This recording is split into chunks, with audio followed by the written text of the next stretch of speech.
নমস্কার বন্ধুরা, লিপিকা রান্না বান্নায় জানাই আপনাদের সাদর আমন্ত্রণ। আশা করি আপনারা সবাই ভালো আছেন, সুস্থ আছেন। এই গরমেতে আমি আপনাদের যে রান্নাটা করে দেখাবো সেটা হচ্ছে এঁচোড়ের ডালনা, এবং খুবই সেটা পাতলা করে করা। এবারে ওটা করে দেখবেন আপনারা। চলুন তাহলে আমি শুরু। এঁচোড় রান্না করার জন্য আমি বাজার থেকে এরকম করে এঁচোড়টাকে কেটে কেটে নিয়ে এসেছি। এবারে বাড়িতে নিয়ে এসে এঁচোড়ের গায়ে যে আঁশ মতো থাকে ওইগুলোকে আমি ছাড়িয়ে নিচ্ছি।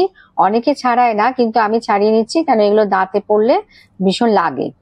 এবারে এরম করে করে আমি সমস্ত এঁচোড়কে পরিষ্কারভাবে কেটে ধুয়ে নিলাম। এবার একটা আলু নিয়েছি, আলুটাকে কেটে নিয়েছি।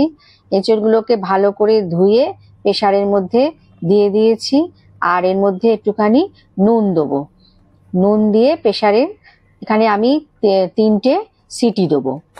এবার যখন প্রেসারটা আপনি সিটিটা বন্ধ হয়ে যাবে, আপনি প্রেসারটা খুলবে, তখনই আমি প্রেসারটাকে খুলবো।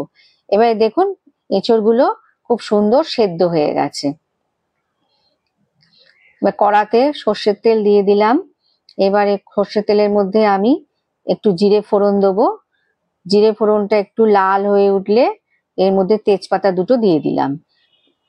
এর মধ্যে আলুগুলোকে আমি ভালো করে একটু ভেজে নেব। একটু হলুদ দিচ্ছি আলুর ওপরে। আলুগুলোকে ভালো করে ভেজে নেব। নিয়ে আলুগুলোকে তুলে নিলাম। এবার এর মধ্যে টমেটো আর একটু আদা বাটা ওই তেলের মধ্যে দিয়ে দিলাম।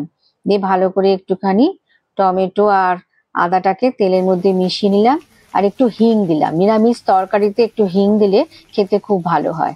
আর 1 চামচ হলুদ, 1 চামচ জিরে গুঁড়ো, 1 চামচ ধনে গুঁড়ো, আর লঙ্কার স্বাদটা আপনারা যেরকম খাবেন সেরকম দেবেন। আর শুকনো লঙ্কা গুঁড়ো একটু দিলাম কালারের জন্য। আর একটু চিনি দিয়ে দিলাম।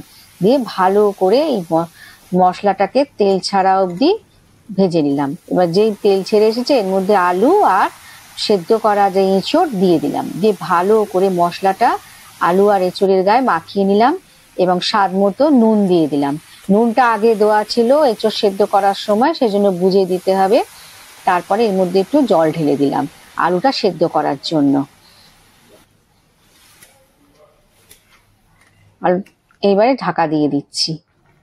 দেখুন 10 মিনিট পরে খুলে দেখলাম জল পুরো শুকিয়ে গেছে, এবং আলুও সেদ্ধ হয়ে গেছে, এঁচোড়ও সেদ্ধ হয়ে গেছে। এবার একটু গরম মশলা দিয়ে দেবো।